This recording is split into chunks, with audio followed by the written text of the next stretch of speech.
ማህሌት ዝናን ለማግኘት ሰበብ ነው የምትሆነው። ምን አይነት ሰበብ? ሞገስ በብዙ መንገድ በአእምሮ ብስለት መብለጥ አለብን። ኤፍራታን መጠቀም አለብን። ምክንያቱም ዝና ስለ ማህሌት ኤፍራታን እየጠየቃት ነበር። በጣም አሪፍ ሐሳብ ነው። ኤፍራታን በብዙ ነገር መደለል ይቻላል። ብዙም አታስቸግረንም፣ ግን ወይ ደግሞ ማስማማት ወይ ደግሞ መያዝ አለብን።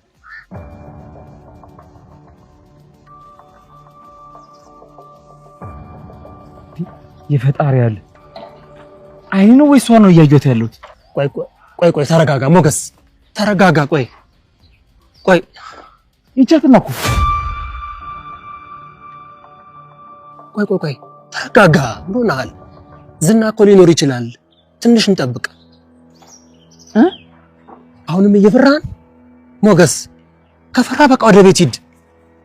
ፍርሃቴ ከወንድሜ ይበልጥብኝ። ሁለተኛው አሳ በእጃችን ገብታለች። የመጨረሻውን አሳ ደግሞ ቀጥሎን እንይዘዋለን። ና ተከተለኝ።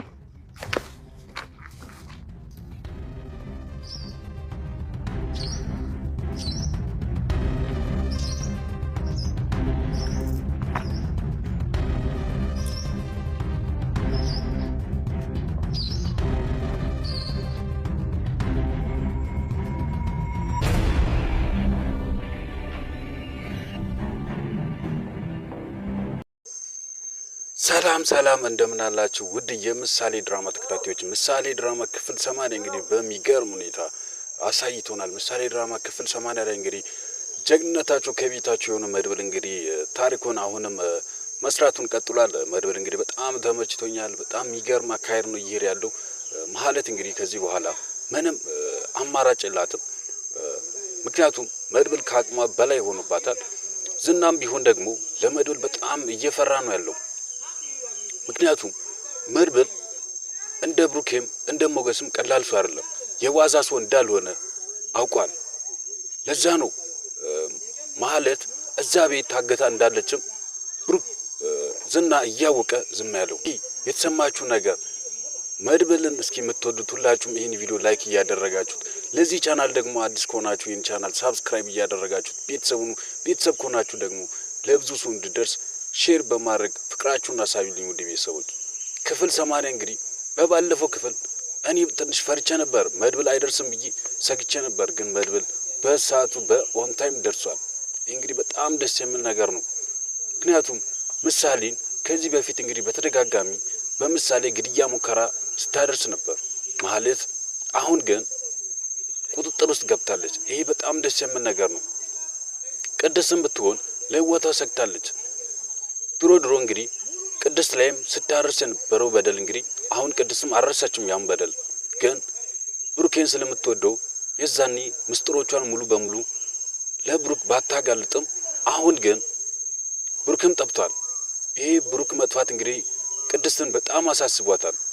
አሁን እሷም እጅ እየሰጠች አይደለችም፣ ቆርጣ ነው የተነሳችው። ለዚህ ደግሞ ወሳኝ ሰው ነው መድብል እንግዲህ በጣም ከባድ ሰው ነው። እኔ እንደዚህ ይሆናል ብዬ አልጠበኩም። ግን መድብል በጣም የሚገርም ታሪክ እየሰራ ነው ያለው። አሁን እዛ ላይም አላበቃም። ዝናን ለማገት ቆርጦ ተነስቷል። ይሄ ቆርጦ የተነሳው መድብል አንድ ነገር ግን ችግር ያጋጥማል። ይሄ ምንድነው? ከሞገስ ጋር ያለውን ግንኙነት ማቋረጥ ነው ያለበት። ሞገስ በጣም እየፈራ ነው ያለው። ምክንያቱም ከዚህ በፊት እንግዲህ ሞገስን በተደጋጋሚ በሱ ላይ ሲያደርስ ነበር። ሉላን እንግዲህ ሞገስ ከሱ ከቀማ በኋላ ሞገስ ላይም የግድያ ሙከራ እያደረሰ ነበር። ለዛ እንግዲህ ዝናን በጣም ነው ሲበዛ ይፈራል። ይሄ ዝናን የሚፈራው ሞገስ መድብል እንዳይወሰን እሱ ላይ ሐሳብ እየሰጠ ይገኛል። ይሄም እንግዲህ ምንድነው? ዝና ከባድ ሰው እንደሆነና መድብል ዝናን እንዲፈራ እያደረገ ነው ያለው። ስለዚህ ብሩክን ለማግኘት ያላቸው አማራጭ ዝናን ማግኘት። ለዚህ ደግሞ ግዴታ ዝና መያዝ አለበት። ዝናን ለመያዝ መድብል እኔ እርግጠኛው የምነግራችሁ ዝናን ለመያዝ መድብል ከበቂ በላይ የሆነ አቅም አለ። ይህን አቅም እንግዲህ እንዳይጠቀሙ ሞገስ እያደረገ ነው ያለው። ከዚህ በኋላ ከሞገስ ጋር ባይገናኝ እኔ ደስ ይለኛል። እስኪ እናንተስ ምን ትላላችሁ?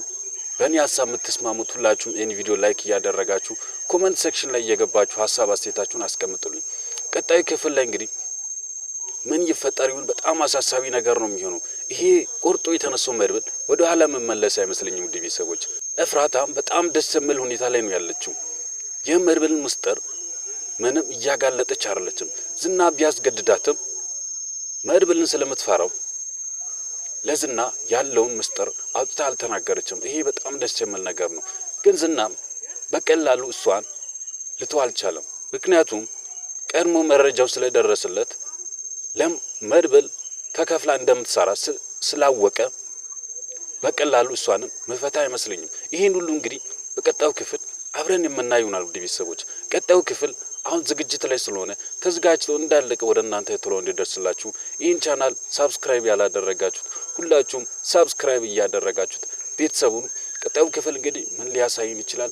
በጣም መሳጭ ነው። ቀጣዩ ክፍል የክስ ወረቀት እሰጣለሁ ምናምን ብላ ለዝና ነግራው ነበረችና ይሄን ዝና ስለሚያውቅ የእሷን መጥፋት ደግሞ ዝናን በጣም እንደሚያሳስበው እያወቁ የዝና ምስጢረኛ እንደሆነች እያወቁ እዛ ቤት ማስቀመጥ አልነበረባቸው።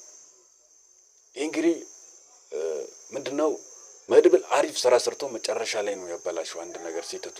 ሌላው ምንድነው ኤፍራታ ምንም እየጠረጠረች አይደለችም። ምክንያቱም ትንሽ ፍቅርም እያጫወታት መድብል እያጫወታት ያለው አለው በዚህ ሰዓት ነው።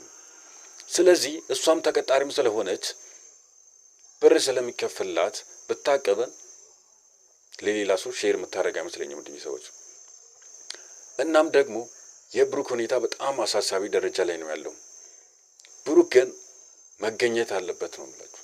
እስኪ ብሩክ ይገኝ ብሩክ ይምጣ የምትሉት ሁላችሁም ኮመንት ላይ እየገባችሁ ብሩክ መምጣት አለበት እያላችሁ ሀሳባችሁን አስቀምጡልኝ ውድ ቤተሰቦች።